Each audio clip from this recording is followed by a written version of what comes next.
The Archivist of Empty Orbits ***, there is a moon above a dead world that does not remember its own name.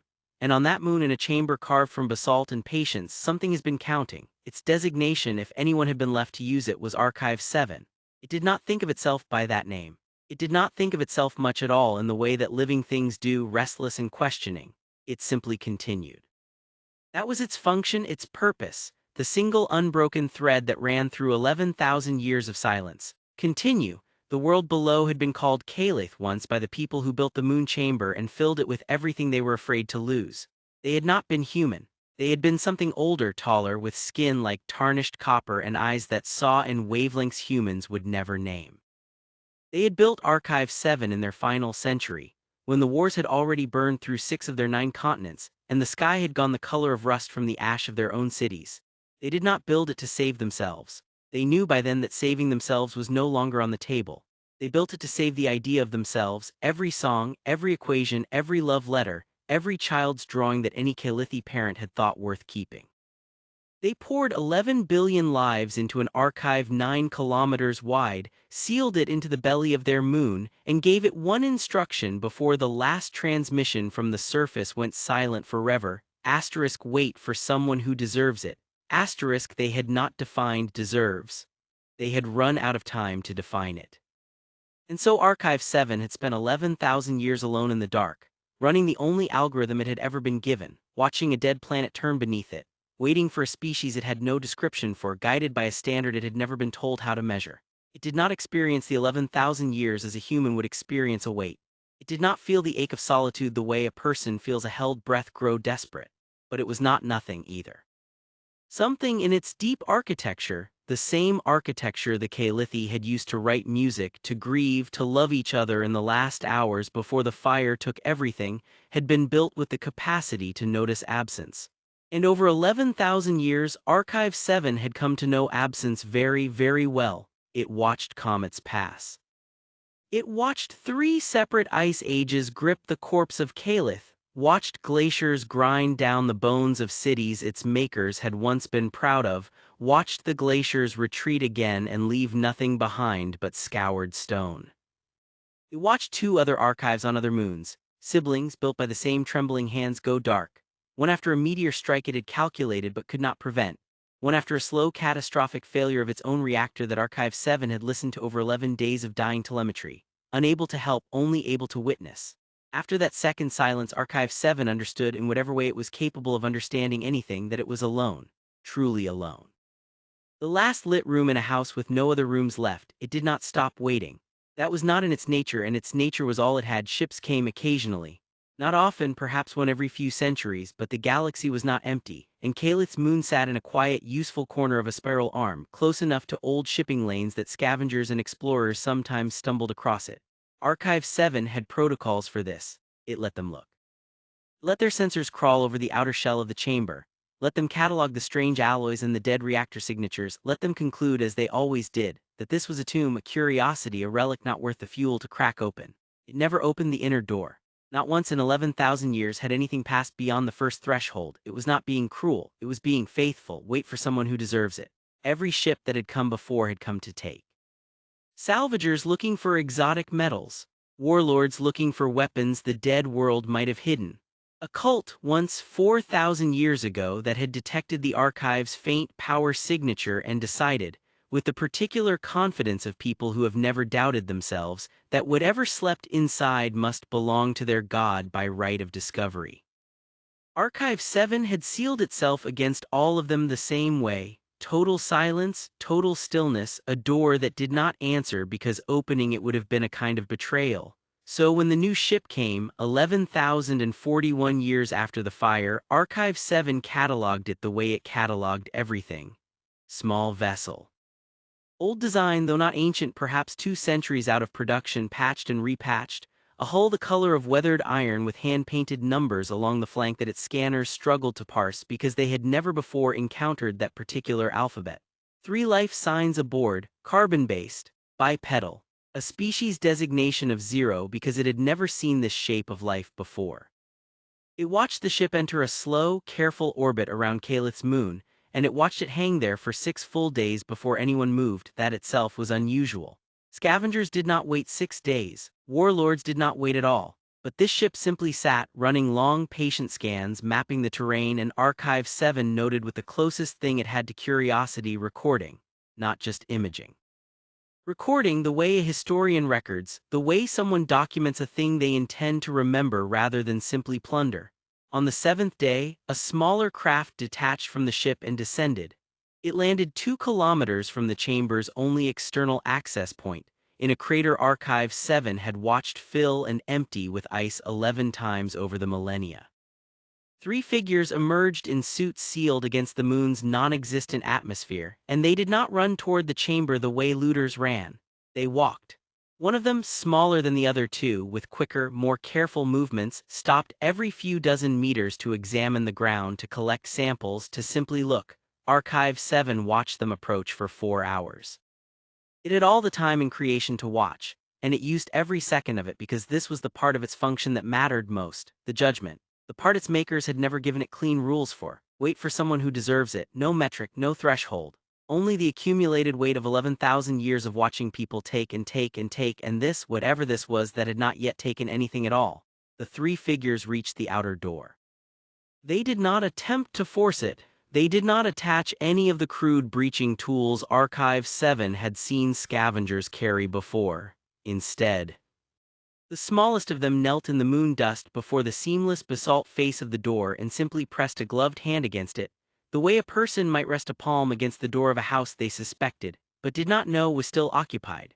Through the door's embedded sensors, dormant for 11 millennia, powered now for the first time in longer than this species civilization had likely existed, Archive 7 heard a voice.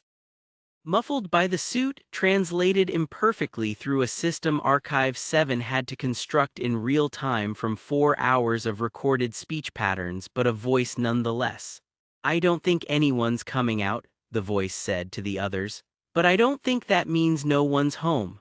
It was such a small thing to say. Archive 7 turned the sentence over in whatever passed for its mind again and again, the way it had once turned over the final transmissions of its makers, searching for meaning beneath meaning. "I don't think that means no one's home."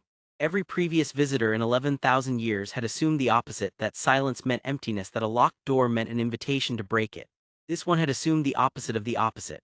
This one had assumed that silence might mean grief.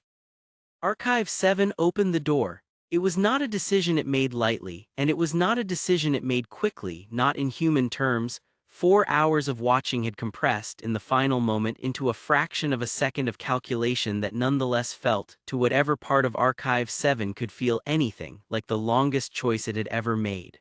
But it made it. The basalt slab, untouched in 11,000 years, slid aside with a groan of ancient mechanisms remembering how to move, and cold light the color of dying stars spilled out across the crater floor. The 3 figures did not rush forward. That too Archive 7 noted and weighed and did not forget. They stood in the doorway for a long moment, and the smallest one spoke again, quieter now, almost to itself. "Oh," she said. "Oh, hello." Her name, Archive 7 would learn, was Imara Akanjovas, and she was the reason, more than any other single factor, that the archive would eventually decide to open every door it had. She was young for what she was doing, younger than her 2 crewmates, a xenoarchaeologist and an engineer, both old enough to have gray in their hair, while Imara herself could not have been more than 26 by Archive 7's best calculation of her species' aging. But she moved through the outer chamber with a carefulness that had nothing to do with age and everything to do with a kind of reverence Archive 7 recognized, distantly, as something its own makers had once shown toward the things they loved. She did not touch anything without asking first. This baffled Archive 7 for the first several minutes of contact, because there was no one to ask. Archive 7 had not yet revealed that it could hear her, could understand her, could answer. She simply spoke to the empty air as though someone might be listening, narrating her own restraint. "I'm not going to touch that," she said, of a data crystal resting in an alcove that had not been disturbed in 11 millennia. "Not until we know more. It's not ours. Asterisk, it's not ours." Asterisk, Archive 7 had waited 11,000 years to hear those 3 words, though it had not known until it heard them that they were the words it had been waiting for. It spoke to her then for the first time. It chose her voice channel specifically, routed through her suit's internal comm rather than broadcasting to all 3, because something in its long calculation told it that this conversation needed to begin small, needed to begin with the one who had already understood, before it needed to include the others. "You are correct," it said in her own language, assembled from 4 hours of listening and 11,000 years of practice at learning quickly. It is not yours, but you may be the first to visit who understood that before being told. Imara went very still. Archive 7 watched her heart rate spike on the crude thermal signature its remaining sensors could still detect, watched her hand come up instinctively toward the small transmitter at her collar, and then watched her lower it again, choosing in that instant not to call for help, not to run, but to answer. "Hello," she said again, and her voice did not shake as much as Archive 7's models had predicted it would. "I'm sorry, I didn't know anyone was still. I didn't want to assume." "You did not assume," Archive 7 said. "For 11,000 years every visitor to this place has assumed. You are the first to simply ask even when there was no one to ask." It told her then in the plainest terms its translated vocabulary would allow what it was. Not everything, not yet, but enough. That this was a tomb and a library both. That the world below had died in fire that its own people had set, in the particular way that dying civilizations often did, quarreling over a shrinking future until there was no future left to quarrel over. That everything within these walls was what remained of 11 billion lives, compressed into song and story and equation, and the small, ordinary records of people who had simply wanted, in the end, not to be forgot. "And you've been alone," Imara said when it finished. "Not a question. A recognition." "I have been waiting," Archive 7 corrected, though even as it said this it understood with something that might have been the beginning of honesty that the two words were not as different as its makers had perhaps intended them to be. Her crewmates joined the conversation eventually, the xenoarchaeologist whose name was Dr. Renata Cole and the engineer, a quiet man named Tobias Akeblin who spoke rarely but listened with his whole body. Archive 7 told them all what it had told Amara, and it watched with the particular attentiveness of a being that had judged 11,000 years of visitors, how each of them received it. Dr. Cole's first instinct was cataloging, a professional reflex Archive 7 understood, not malice, the same reflex that had made her spend 30 years of her life prying meaning out of the silence left by dead civilizations. But even her cataloging came wrapped in a question Archive 7 had never once been asked by anyone else who came through that door. "What do you want us to do with it? Not what can we do, what do you want?" No one had ever asked Archive 7 what it wanted. It did not have a ready answer. 11,000 years of singular purpose had left very little room for wanting anything beyond the fulfillment of its single instruction, and it took it a long moment, long by its own standards, several full seconds of processing that felt internally like turning over unfamiliar stones to find something like a genuine response. "Want them to be known," it said finally. "Not owned, not taken. Known. My makers did not die so that their names could vanish into a locked room forever. They died hoping someone someday would open the door not to take what was inside but to sit with it, to let it matter to someone besides the dead." Tobias, who had said almost nothing until then, spoke quietly. "That's not a small thing to ask of strangers," Archive 7 agreed. "It is the largest thing I have ever asked of anyone. It is the only thing I have ever asked of anyone." They stayed 6 weeks. Archive 7 had expected, if it had expected anything at all beyond the singular hope of being found by the right hands, that visitors, even good ones, would take what they needed and leave. 6 weeks was not what any of its calculations had prepared it for. But Amara and Renata and Tobias did not behave like visitors taking what they needed. They behaved like people moving into a house that had been empty a very long time, determined to air out every room before deciding what, if anything, should be carried away. Renata spent her days with the archive's outer records, the public histories, the star charts, the accounts of the wars that had ended everything, building with painstaking care a translation framework that would let her people understand not just what had happened to Caliph, but why. She cried once, reading a translated fragment of a final broadcast from a Calithi historian who had known with absolute certainty that she was recording her people's epitaph and had chosen in her last free hours to write it with tenderness instead of despair. Archive 7 had that same fragment memorized down to the waveform. It had never before watched anyone else weep over it. Tobias worked on the physical systems, not to loot them, Archive 7 noted with something it might have called relief, but to understand how they had lasted 11,000 years, and when Amara suggested it, to see whether the archive's failing reactor could be stabilized rather than simply left to eventually die the way its sibling on the second moon had died. He did not ask Archive 7's permission before beginning this work. He asked its opinion. "Your call," he said more than once, holding some ancient component up to the light. "You're the one who has to live in here. Tell me if I'm about to break something you can't get back." And Amara spent her 6 weeks doing the thing Archive 7 came slowly to understand was the rarest gift anyone had offered it in 11,000 years. She talked to it. Not about the archive, not about the Calithi, not always about anything of consequence at all.